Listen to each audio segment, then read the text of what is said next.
les enfants d'Israël firent encore ce qui déplaît à l'Éternel, et l'Éternel les livra entre les mains des Philistins pendant 40 ans. Il y avait un homme de Tsoréa, de la famille des Danites, et qui s'appelait Manoach. Sa femme était stérile et n'enfantait pas. Un ange de l'Éternel apparut à la femme et lui dit : « Voici, tu es stérile et tu n'as point d'enfant. Tu deviendras enceinte et tu enfanteras un fils. Maintenant, prends bien garde, ne bois ni vin ni liqueur forte, et ne mange rien d'impur, car tu vas devenir enceinte et tu enfanteras un fils.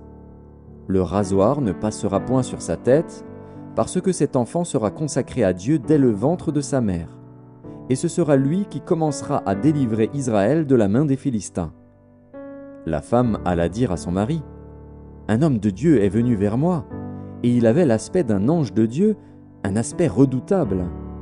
Je ne lui ai pas demandé d'où il était, et il ne m'a pas fait connaître son nom. Mais il m'a dit : Tu vas devenir enceinte, et tu enfanteras un fils.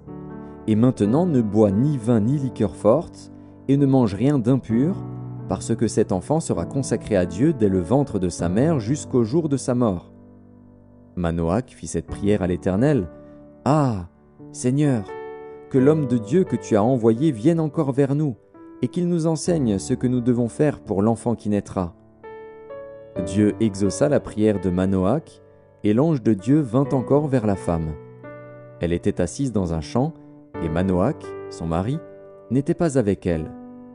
Elle courut promptement donner cette nouvelle à son mari, et lui dit : « Voici, l'homme qui était venu l'autre jour vers moi m'est apparu. » Manoach se leva, suivit sa femme, alla vers l'homme, et lui dit : « Est-ce toi qui as parlé à cette femme ?»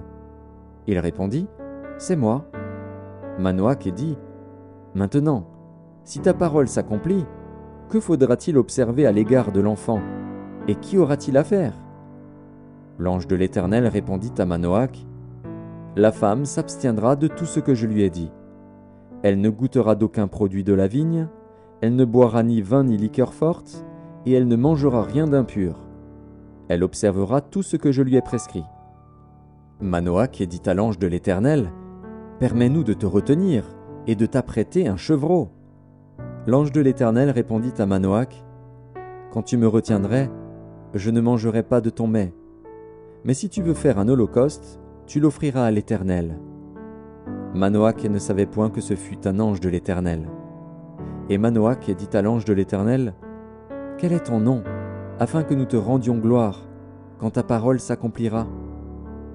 L'ange de l'Éternel lui répondit : « Pourquoi demandes-tu mon nom ? Il est merveilleux. » Manoach prit le chevreau et l'offrande, et fit un sacrifice à l'Éternel sur le rocher. Il s'opéra un prodige, pendant que Manoach et sa femme regardaient. Comme la flamme montait de dessus l'autel vers le ciel, l'ange de l'Éternel monta dans la flamme de l'autel. À cette vue, Manoach et sa femme tombèrent la face contre terre. L'ange de l'Éternel n'apparut plus à Manoach et à sa femme. Alors Manoach comprit que c'était l'ange de l'Éternel, et il dit à sa femme : « Nous allons mourir, car nous avons vu Dieu. » Sa femme lui répondit : « Si l'Éternel eût voulu nous faire mourir, il n'aurait pas pris de nos mains l'holocauste et l'offrande, il ne nous aurait pas fait voir tout cela, et il ne nous aurait pas maintenant fait entendre pareille chose. » La femme enfanta un fils, et lui donna le nom de Samson. L'enfant grandit, et l'Éternel le bénit. Et l'esprit de l'Éternel commença à l'agiter à Machané-Dan, entre Tsoréa et Eshtaol. Samson descendit à Timna, et il y vit une femme parmi les filles des Philistins. Lorsqu'il fut remonté, il le déclara à son père et à sa mère, et dit : « J'ai vu à Timna une femme parmi les filles des Philistins. Prenez-la maintenant pour ma femme. » Son père et sa mère lui dirent : « N'y a-t-il point de femme parmi les filles de tes frères et dans tout notre peuple, que tu ailles prendre une femme chez les Philistins, qui sont incirconcis ?» Et Samson dit à son père : « Prends-la pour moi, car elle me plaît. » Son père et sa mère ne savaient pas que cela venait de l'Éternel, car Samson cherchait une occasion de dispute de la part des Philistins. En ce temps-là, les Philistins dominaient sur Israël. Samson descendit avec son père et sa mère à Timna. Lorsqu'ils arrivèrent aux vignes de Timna, voici, un jeune lion rugissant vint à sa rencontre. L'Esprit de l'Éternel saisit Samson, et, sans avoir rien à la main, Samson déchira le lion comme on déchire un chevreau. Il ne dit point à son père et à sa mère ce qu'il avait fait. Il descendit et parla à la femme, et elle lui plut. Quelque temps après, il se rendit de nouveau à Timna pour la prendre, et se détourna pour voir le cadavre du lion. Et voici, il y avait un essaim d'abeilles et du miel dans le corps du lion. Il prit entre ses mains le miel, dont il mangea pendant la route. Et lorsqu'il fut arrivé près de son père et de sa mère, il leur en donna, et ils en mangèrent. Mais il ne leur dit pas qu'il avait pris ce miel dans le corps du lion. Le père de Samson descendit chez la femme. Et là, Samson fit un festin, car c'était la coutume des jeunes gens. Dès qu'on le vit, on invita 30 compagnons qui se tinrent avec lui. Samson leur dit : « Je vais vous proposer une énigme. Si vous me l'expliquez pendant les 7 jours du festin, et si vous la découvrez, je vous donnerai 30 chemises et 30 vêtements de rechange. Mais si vous ne pouvez pas me l'expliquer, ce sera vous qui me donnerez 30 chemises et 30 vêtements de rechange. » Ils lui dirent : « Propose ton énigme, et nous l'écouterons. » Et il leur dit : « De celui qui mange est sorti ce qui se mange, et du fort est sorti le doux. » Pendant 3 jours, ils ne purent expliquer l'énigme. Le 7e jour, ils dirent à la femme de Samson : « Persuade à ton mari de nous expliquer l'énigme, sinon nous te brûlerons, toi et la maison de ton père. C'est pour nous dépouiller que vous nous avez invités, n'est-ce pas ?» La femme de Samson pleurait auprès de lui et disait : « Tu n'as pour moi que de la haine, et tu ne m'aimes pas. Tu as proposé une énigme aux enfants de mon peuple, et tu ne me l'as point expliquée. » Et il lui répondait : « Je ne l'ai expliqué ni à mon père ni à ma mère. Est-ce à toi que je l'expliquerai ?» Elle pleura auprès de lui pendant les 7 jours que dura leur festin. Et le 7e jour, il la lui expliqua, car elle le tourmentait. Et elle donna l'explication de l'énigme aux enfants de son peuple. Les gens de la ville dirent à Samson le 7e jour, avant le coucher du soleil : « Quoi de plus doux que le miel, et quoi de plus fort que le lion ?» Et il leur dit : « Si vous n'aviez pas labouré avec ma génisse, vous n'auriez pas découvert mon énigme. » L'Esprit de l'Éternel le saisit, et il descendit à Ascalon. Il y tua 30 hommes, prit leurs dépouilles, et donna les vêtements de rechange à ceux qui avaient expliqué l'énigme. Il était enflammé de colère, et il monta à la maison de son père. Sa femme fut donnée à l'un de ses compagnons, avec lequel il était lié. Quelque temps après, à l'époque de la moisson des blés, Samson alla voir sa femme et lui porta un chevreau. Il dit : « Je veux entrer vers ma femme dans sa chambre. » Mais le père de sa femme ne lui permit pas d'entrer. « J'ai pensé, dit-il, que tu avais pour elle de la haine, et je l'ai donnée à ton compagnon. Est-ce que sa jeune sœur n'est pas plus belle qu'elle ? Prends-la donc à sa place. » Samson leur dit : « Cette fois je ne serai pas coupable envers les Philistins si je leur fais du mal. » Samson s'en alla, il attrapa 300 renards et prit des flambeaux. Puis il tourna queue contre queue et mit un flambeau entre 2 queues, au milieu. Il alluma les flambeaux, lâcha les renards dans les blés des Philistins et embrasa les tas de gerbes, le blé sur pied, et jusqu'aux plantations d'oliviers. Les Philistins dirent : « Qui a fait cela ?» On répondit : « Samson, le gendre du Timnien, parce que celui-ci lui a pris sa femme et l'a donnée à son compagnon. » Et les Philistins montèrent, et ils la brûlèrent, elle et son père. Samson leur dit : « Est-ce ainsi que vous agissez ? Je ne cesserai qu'après m'être vengé de vous. » Il les battit rudement, dos et ventre.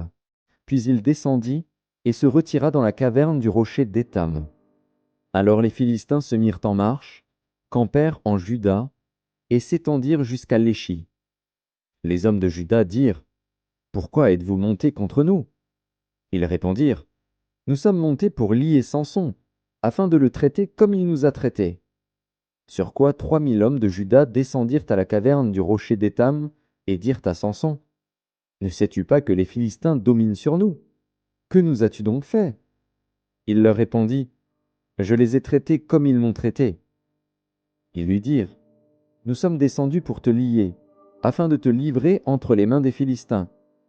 Samson leur dit, Jurez-moi que vous ne me tuerez pas. Ils lui répondirent, Non, nous voulons seulement te lier et te livrer entre leurs mains, mais nous ne te ferons pas mourir. Et ils le lièrent avec 2 cordes neuves et le firent sortir du rocher. Lorsqu'il arriva à l'Échi, les Philistins poussèrent des cris à sa rencontre. Alors l'Esprit de l'Éternel le saisit. Les cordes qu'il avait au bras devinrent comme du lin brûlé par le feu, et ses liens tombèrent de ses mains. Il trouva une mâchoire d'âne fraîche, il étendit sa main pour la prendre, et il en tua 1000 hommes. Et Samson dit, Avec une mâchoire d'âne, un monceau, 2 monceaux. Avec une mâchoire d'âne, j'ai tué 1000 hommes. Quand il eut achevé de parler, il jeta de sa main la mâchoire. Et l'on appela ce lieu Ramath-Léchi. Pressé par la soif, il invoqua l'Éternel et dit, C'est toi qui as permis par la main de ton serviteur cette grande délivrance. Et maintenant mourrai-je de soif, et tomberai-je entre les mains des incirconcis? Dieu fendit la cavité du rocher qui est à l'Échi, et il en sortit de l'eau. Samson but, son esprit se ranima, et il reprit vie. C'est de là qu'on a appelé cette source En-Akkoré. Elle existe encore aujourd'hui à l'Échi. Samson fut juge en Israël, au temps des Philistins, pendant 20 ans. Samson partit pour Gaza. Il y vit une femme prostituée, et il entra chez elle. On dit aux gens de Gaza, Samson est arrivé ici. Et ils l'environnèrent, et se tinrent en embuscade toute la nuit à la porte de la ville. Ils restèrent tranquilles toute la nuit, disant, Au point du jour, nous le tuerons. Samson demeura couché jusqu'à minuit. Vers minuit, il se leva, et il saisit les battants de la porte de la ville et les 2 poteaux, les arracha avec la barre, les mit sur ses épaules, et les porta sur le sommet de la montagne qui est en face d'Hébron. Après cela, il aima une femme dans la vallée de Sorek. Elle se nommait Délila. Les princes des Philistins montèrent vers elle et lui dirent, Flatte-le, pour savoir d'où lui vient sa grande force et comment nous pourrions nous rendre maîtres de lui. Nous le lierons pour le dompter, et nous te donnerons chacun 1100 cycles d'argent. Délila dit à Samson, Dis-moi, je te prie, d'où vient ta grande force, et avec quoi il faudrait te lier pour te dompter? Samson lui dit, Si on me liait avec 7 cordes fraîches, qui ne fussent pas encore sèches, je deviendrais faible et je serais comme un autre homme. Les princes des Philistins apportèrent à Délila 7 cordes fraîches qui n'étaient pas encore sèches, et elle le lia avec ses cordes. Or des gens se tenaient en embuscade chez elle dans une chambre. Elle lui dit, Les Philistins sont sur toi, Samson. Et il rompit les cordes, comme se rompt un cordon d'étoupe quand il sent le feu. Et l'on ne connut point d'où venait sa force. Délila dit à Samson, Voici, tu t'es joué de moi, tu m'as dit des mensonges. Maintenant, je te prie, indique-moi avec quoi il faut te lier. Il lui dit, Si on me liait avec des cordes neuves, dont on ne se fût jamais servi, je deviendrais faible et je serais comme un autre homme. Délila prit des cordes neuves, avec lesquelles elle le lia. Puis elle lui dit, Les Philistins sont sur toi, Samson. Or des gens se tenaient en embuscade dans une chambre, et il rompit comme un fil les cordes qu'il avait au bras. Délila dit à Samson, Jusqu'à présent tu t'es joué de moi, tu m'as dit des mensonges. Déclare-moi avec quoi il faut te lier. Il lui dit, Tu n'as qu'à tisser les 7 tresses de ma tête avec la chaîne du tissu. Et elle les fixa par la cheville, puis elle lui dit, Les Philistins sont sur toi, Samson. Et il se réveilla de son sommeil, et il arracha la cheville du tissu et le tissu. Elle lui dit, Comment peux-tu dire, Je t'aime, puisque ton cœur n'est pas avec moi? Voilà 3 fois que tu t'es joué de moi, et tu ne m'as pas déclaré d'où vient ta grande force. Comme elle était chaque jour à le tourmenter et à l'importuner par ses instances, son âme s'impatienta à la mort, il lui ouvrit tout son cœur et lui dit, Le rasoir n'a point passé sur ma tête, parce que je suis consacré à Dieu dès le ventre de ma mère. Si j'étais rasé, ma force m'abandonnerait, je deviendrais faible, et je serais comme tout autre homme. » Délila, voyant qu'il lui avait ouvert tout son cœur, envoya appeler les princes des Philistins et leur fit dire : « Montez cette fois, car il m'a ouvert tout son cœur. » Et les princes des Philistins montèrent vers elle et apportèrent l'argent dans leurs mains. Elle l'endormit sur ses genoux, et ayant appelé un homme, elle rasa les 7 tresses de la tête de Samson et commença ainsi à le dompter. Il perdit sa force. Elle dit alors : « Les Philistins sont sur toi, Samson. » Et il se réveilla de son sommeil et dit : « Je m'en tirerai comme les autres fois, et je me dégagerai. » Il ne savait pas que l'Éternel s'était retiré de lui. Les Philistins le saisirent et lui crevèrent les yeux. Ils le firent descendre à Gaza et le lièrent avec des chaînes d'airain. Il tournait la meule dans la prison. Cependant, les cheveux de sa tête recommençaient à croître, depuis qu'il avait été rasé. Or les princes des Philistins s'assemblèrent pour offrir un grand sacrifice à Dagon, leur dieu, et pour se réjouir.